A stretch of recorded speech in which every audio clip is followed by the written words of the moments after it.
السلام علیکم دوستو، دنیا بھر کے ممالک میں تشویش پائی جا رہی ہے کہ آخر ترکی اور ارطغرل غازی اور عثمان جیسے ڈرامے 2023 کے قریب آنے پر ہی کیوں بنا رہا ہے، اور ترکی کا معاہدہ لوزان کیا ہے۔ 2023 میں اس خاتمے کے بعد ترکی کیا کرے گا؟ ہمیشہ سے ترکی کے بارے میں معاہدہ لوزان کی بات ہوتی ہے، لیکن حقیقت میں کون سے معاہدے نے عثمانی سلطنت کو پاش کر دیا اور ترکی سعودی عرب سے حجاز مقدس کی میزبانی واپس لینے جا رہا ہے؟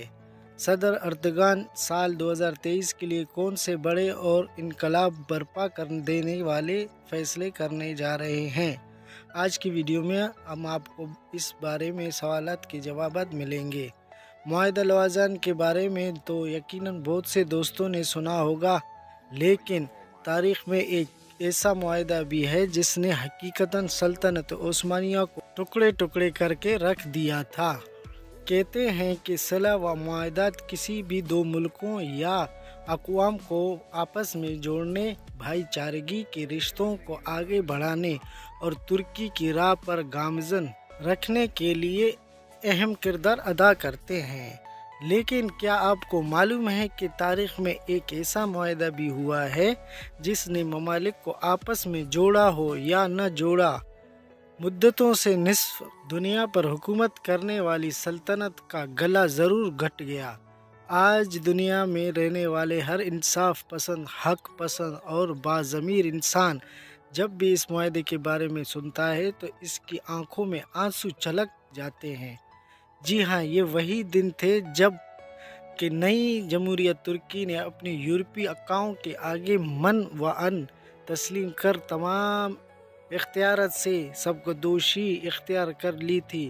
اس معاہدے کو یہ دنیا لوزان معاہدہ کے نام سے جانتی ہے۔ یہ معاہدہ خلافت عثمانیہ اور جنگ عظیم کے اتحادوں میں 1923 میں طے پایا تھا، جس میں شام و عراق و قبرص پر ترکی کا دعویٰ ختم کر کے ان کی سرحدوں کا تعین کیا گیا، اور ساتھ ہی اس کے جیسے کئی شقیں شامل تھیں۔ معاہدہ لوزان کو سمجھنے سے پہلے معاہدہ سویرے کو سمجھنا نہایت ضروری ہے۔ لوزان معاہدہ کوئی ایسا معاہدہ نہیں تھا جو اچانک کسی پیش آنے والی جنگی صورتحال کی بدولت وجود میں آیا ہو، بلکہ یہ دراصل معاہدہ کی کھڑی ہے جس میں مدت معاہدہ وجود میں آئے، اور معاہدہ لوزان دراصل معاہدہ سویرے کی آخری شکل تھی جو 1923 کو منعقد ہوئی۔ جنگ عظیم اول میں خلافت عثمانیہ کے حریف ممالک برطانیہ، اسپین، فرانس، امریکہ وغیرہ تھے، جب دوسری جانب عثمانیہ خلافت سمیت آسٹریلیا و ہنگری کی سلطنت، جرمنی اور بلغاریہ شامل تھی۔ جنگ کے نتائج میں ترکی خلافت عثمانیہ نے یورپی ممالک کا بیشتر حصہ کھو دیا تھا، جس کی بابت اتحادی طاقتوں اور سلطنت عثمانیہ کے درمیان ایک امن معاہدہ قرار پایا۔ اس معاہدے میں جنگ عظیم اول میں ترکی نے جو ممالک کھوئے تھے، یورپی ترکی کو اس کے کھوئے ہوئے ممالک سمیت بحیرہ روم و بحیرہ مردار سے بے دخل کرنا چاہتا تھا۔ معاہدہ سویرے تفصیلی و دستاویزات کی شکل میں امن معاہدہ تھا جو کہ 433 نکات پر مشتمل تھا، اور اس کا مقصد جنگ عظیم اول کے بعد باقی رہ جانے والی ترکی کی زمین کی یورپی اعتبار سے تقسیم و علیحدگی کرنا تھی۔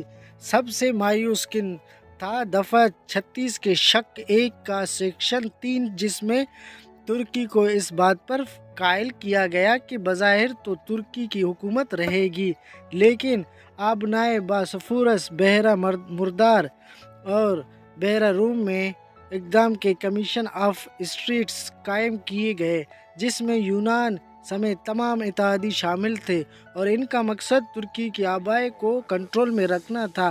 اس معاہدے پر خلافت عثمانیہ نے دستخط کر دیے، لیکن ترکی کی قومی تحریک، جس کی قیادت کمال پاشا اتا ترک کر رہے تھے، اس نے اس معاہدے کو سختی سے مسترد کر دیا اور دستخط کرنے والوں کو سخت غضب کا نشانہ بنایا۔ اس طرح سمجھیے کہ یہ معاہدہ ایک ایسا معاہدہ تھا جس نے خلافت عثمانیہ کا گلا گھونٹ کر رکھ دیا، ایک ایسا معاہدہ جو اگر قرار پا جاتا تو ترکوں کو شاید صفحہ ہستی سے نابود کر دیا ہوتا، لیکن سازشی یہودی دماغ نے دراصل کچھ اور ہی کھیل کھیلا تھا، اور یہ خود ہی انہوں نے اپنے کٹ پتلی پاشا اتا ترک کے ذریعے انہوں نے اس معاہدے کو مسترد کروایا اور ترکی میں قومیت کی تحریک مزید تیز کر دی۔ اس معاہدے کے بعد ترکی میں احتجاج برپا ہو گئے اور اسی معاہدے کی نفی کے بعد امن معاہدہ دوبارہ شروع کیے گئے، جس کی آخری کھٹڑی ایک ایسا معاہدہ تھا جو قومیت کی تحریک کے نتیجے میں ہوا، جس میں ترکی کی سرحدی علاقوں کی درجہ بندی وغیرہ کے ساتھ ساتھ کئی امور پر دستخط ہوئے۔ معاہدہ لوزان سویرے کے معاہدے کا ایک حصہ تھا۔ مسلمانوں کے لیے اس سانے کو 2023 میں 100 برس پورے ہو جائیں گے۔ کئی برسوں سے ترکی اور اب حالیہ کچھ عرصے سے پاکستان میں بھی یہ خبریں گردش کر رہی ہیں کہ اگلے 5 برس میں ترکی اور مغرب کے درمیان طے پانے والے بعض معاہدوں کی 100 سالہ مدت پوری ہو جائے گی۔ اس کے نتیجے میں نہ صرف ترکی کو اپنی حدود میں تیل نکالنے اور آبائے باسفور سے گزرنے والی جہازوں پر ٹیکس لگانے کا اختیار مل جائے گا، بلکہ مکہ مکرمہ اور مدینہ منورہ میں بھی سعودی حکومت کے بجائے ترکی کے کنٹرول میں آ جائیں گے۔ یہ تینوں انتہائی حیرت انگیز خبریں پھیلانے والوں کا دعویٰ ہے کہ ترکی اور مغرب کے درمیان خفیہ معاہدوں کے تحت ترکی کو اپنی سرزمین سے تیل نکالنے سے روک دیا گیا تھا۔ اسی طرح آبائے باسفور سے گزرنے والے بحری جہازوں پر وہ 2023 تک ٹیکس بھی نہیں لگا سکتا۔ اس کے علاوہ وہ انگریزوں نے ایک خفیہ معاہدے کے تحت سابق سلطنت عثمانیہ میں شامل حجاز کا ایک علاقہ سعودی حکومت کے حوالے کر دیا تھا۔ یہ معاہدہ اگلے سال ختم ہو رہا ہے اور اسلامی دنیا کی قیادت دوبارہ ترکی کے ہاتھ میں آ جائے گی۔ یقیناً اس بات سے انکار نہیں کیا جا سکتا کہ مکہ مدینہ سمیت حجاز مقدس پر ترکی کا اثر و رسوخ دوبارہ بحال ہونے سمیت کئی حیرت انگیز عالمی تبدیلیاں مستقبل قریب میں رونما ہو سکتی ہیں۔ اس کا سب سے بڑا سبب موجود ترک صدر رجب اردگان کا وہ منصوبہ ہے جس کے تحت 2023 تک ترکی کو اتنی ہی طاقتور اور بااثر عالمی قوت بنانا ہے کہ جتنا کہ سلطنت عثمانیہ تھی۔ یہ منصوبہ 2010 میں ترکی کے اس وقت کے وزیر خارجہ احمد داود اس سے بھی پہلے شروع ہو چکا تھا۔ اس منصوبے کو نو عثمانیت کا نام دیا جا رہا ہے۔ ترک عوام بڑی محنت سے اسے یعنی عثمانلی کہتے ہیں۔ سلطنت عثمانیہ کے کسی نئی صورت میں احیاء کی خبریں ترکی میں بلا سبب نہیں پھیل رہی ہیں۔ سب سے زیادہ افواہ ہے معاہدہ لوزان کے بارے میں ہی، جس پر ترکی نے اگست 1923 میں دستخط کیے تھے۔ کئی لوگ سمجھتے ہیں کہ اس معاہدے کی ایک خفیہ شق کے تحت ترکی کو پابند کیا گیا ہے کہ وہ اپنی سرزمین پر تیل کی ڈرلنگ نہیں کر سکتا۔ اس کے بارے میں ترکی کے جنوبی ساحلی شہر مرسین سے تعلق رکھنے والے الیکٹرک انجینئر متین اوز سارون کا کہنا ہے کہ ترکی میں ہر برس ہی اخبارات میں خبریں آتی ہیں کہ فلاں جگہ تیل کے ذخائر دریافت ہوئے ہیں، لیکن پھر خاموش چھا جاتی ہے۔ تیل تلاش کرنے والے سرکاری اداروں کے ماہرین نے خود انہیں بتایا ہے کہ جب بھی وہ کوئی نئی دریافت کرتے ہیں تو انہیں اعلیٰ انتظامیہ کی طرف سے کہا جاتا ہے کہ مذکورہ جگہ پر نشانی لگا کر اسے سیل کر دو۔ معاہدہ لوزان کے حوالے سے ایک اور خبر یہ ہے کہ 2023 کے بعد ترکی کا آبائے باسفورس سے گزرنے والے بحری جہازوں سے راہداری ٹیکس وصول کرنا شروع کر دے گا۔ پہلی جنگ عظیم کے بعد ترکی پر پابندی عائد کی گئی تھی کہ وہ بحیرہ اسود اور بحیرہ عجیبین کو بحیرہ مرمر کے ذریعے ملانے والی دو آبوں باسفورس اور دردانیال میں اپنی افواج داخل نہیں کرے گا، اور نہ ہی یہاں سے گزرنے والے 100 ایلین بحری جہازوں پر بھاری ٹیکس وصول کرے گا۔ گزرگاہ کے استعمال کے لیے معمولی رقم لی جاتی ہے۔ معاہدہ لوزان کے کچھ عرصے بعد ترکی نے یونان کے ساتھ اپنی کشیدگی تعلقات کے باعث کچھ خدشات ظاہر کیے اور 1936 میں ایک نئے مونٹرو کنونشن پر دستخط ہوئے، جس کے تحت ترکی اور ان دونوں آبائی گزرگاہوں میں اپنی افواج رکھنے کی اجازت دی گئی، جبکہ سوویلین جہازوں کی آزادانہ آمدورفت کی شرط پر برقرار رکھی گئی۔ ایک اور شرط یہ ہے کہ بحر احمر سے تعلق رکھنے والے ممالک کے سوا کسی بھی ملک کے جنگی جہازوں ناؤں میں داخل نہیں ہو سکتے۔ معاہدے کے تحت آبی گزرگاہوں کے استعمال پر ترکی معمولی رقم وصول کرتا ہے۔ تیسری خبر حجاز مقدس کے بارے میں ہے۔ کئی لوگوں کا خیال ہے کہ 2023 کے بعد مکہ اور مدینہ سمیت حجاز کے علاقے پر کنٹرول ترکی کو واپس مل جائے گا، اور یہ کہ مغربی طاقتوں نے سعودی عرب اور ترکی میں کوئی خفیہ معاہدہ کرایا تھا۔ مشرقی وسطی کے تیل کے وسائل پر کنٹرول حاصل کرنا، آبائی باسفورس سے گزرنے والے جہازوں پر ٹیکس لگانا اور حجاز مقدس پر اثر و رسوخ بڑھانا ترکی کے بڑے اہداف میں شامل ہے۔ 2023 تک ترکی یہ اہداف حاصل کرنے کے لیے تیزی سے پیشرفت کر رہا ہے، اور یہی پیشرفت نہ صرف ترکی و دیگر ممالک میں 1923 کے خفیہ معاہدوں سے متعلق افواہیں پھیلا رہی ہے، بلکہ عربوں کو بھی پریشان کر رہی ہے۔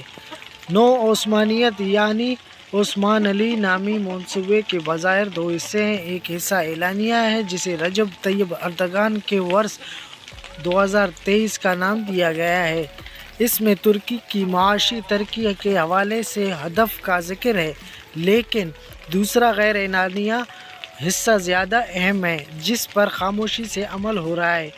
یعنی عثمان علی کی پالیسی کو ایک جملے میں یوں بیان کیا جاتا ہے: جمہوریہ ترکی ان تمام ممالک اور خطوں کے ساتھ تعلقات مضبوط کرے گا جو ماضی میں سلطنت عثمانیہ کا حصہ تھے۔ یاد رہے کہ سلطنت عثمانیہ قفقاز سے لے کر شمالی افریقہ اور یورپ میں بلقان تک پھیلی ہوئی تھی۔ اردن، فلسطین، مصر، عراق، شام اور حجاز اس کا حصہ تھے۔ گو کہ یعنی عثمان علی میں ان علاقوں پر دوبارہ کنٹرول کی بات نہیں کی گئی، لیکن تعلقات مضبوط کرنے کی بات سے بھی عرب ممالک بالخصوص سعودی عرب اور متحدہ عرب امارات پریشان ہیں۔ کئی واقعات سے ظاہر ہوتا ہے کہ ان کی پریشانی کچھ ایسی بے جا بھی نہیں۔ دسمبر 2017 میں ترکی نے بحر احمر کے کنارے واقع سوڈان کے ساحلی شہر سواکن کو 99 سالہ لیز پر حاصل کر لیا۔ یہ جگہ سلطنت عثمانیہ کا حصہ تھی۔ عثمانیہ دور میں حاجیوں کے قافلے یہاں پہنچے تھے اور پھر یہاں سے کشتیوں میں سمندر پار کرتے ہوئے جدہ اترتے تھے۔ اس زمانے میں یہ تجارتی بندرگاہ بھی تھی، لیکن موجودہ دور میں پورٹ سوڈان کے نام سے ایک نئی بندرگاہ یہاں سے 35 کلومیٹر کے فاصلے پر کام کر رہی ہے۔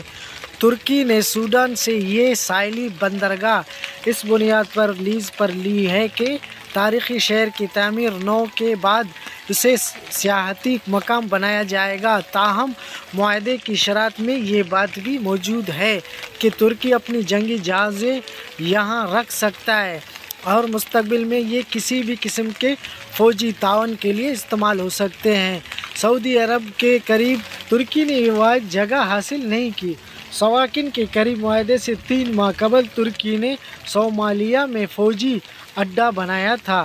سواکن بندرگاہ یعنی عثمان علی کا کتنا اہم حصہ ہے، اس کا اندازہ ترک صدر اردگان کی سوڈان میں کی گئی تقریر سے لگایا جا سکتا ہے۔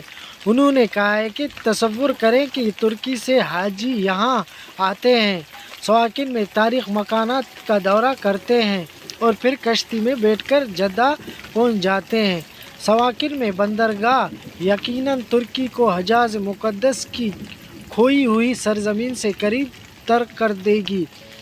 سعودی عرب شاہی حکومت پہلے ہی خطے میں ترکی کے بڑھتے اثر و رسوخ بالخصوص ثقافتی اثرات سے پریشان ہے۔ سعودی عرب کی ملکیت T V network MBC نے ترکی کے ڈرامے اپنے ٹی وی چینلز پر نشر کرنے پر پابندی لگا دی تھی۔ یاد رہے کہ MBC مشرق وسطی کا سب سے بڑا ٹی وی نیٹ ورک ہے، جس کے تحت کئی سیٹلائٹ چینلز مختلف عرب امارات میں نشریات پیش کر رہے ہیں۔ ترک ڈراموں پر اس پابندی کی وجہ ارطغرل غازی جیسے وہ ڈرامے ہیں جن میں سلطنت عثمانیہ کی شان و شوکت دکھائی گئی ہے۔ پچھلے کئی برسوں سے استنبول میں آبائے باسفورس کے متوازی ایک اور نہر نکالنے کے منصوبے جاری ہیں۔ اس نئی نہر یا چینل کی تکمیل کی صورت میں استنبول کا یورپی حصہ جزیرے میں تبدیل ہو جائے گا۔ ترک حکومت نے منصوبے کا جائزہ پیش کیا کہ آبائے باسفورس پر جہازوں کی ٹریفک بہت زیادہ ہے اور نئی چینل اس دباؤ میں کمی لانے میں معاون ثابت ہوگی۔ تاہم یہ بات بھی کھل کر کہی جا رہی ہے کہ نئی سمندری گزرگاہ پر معاہدہ لوزاں کا اطلاق نہیں ہوگا اور یہاں سے گزرنے والے جہازوں سے ترک حکومت اپنی مرضی کا ٹیکس وصول کر سکے گی۔ دوسری جانب آبائے باسفورس سے گزرنے والے جہازوں پر ترک حکومت نے نئی پابندیاں لگانا شروع کر دی ہیں۔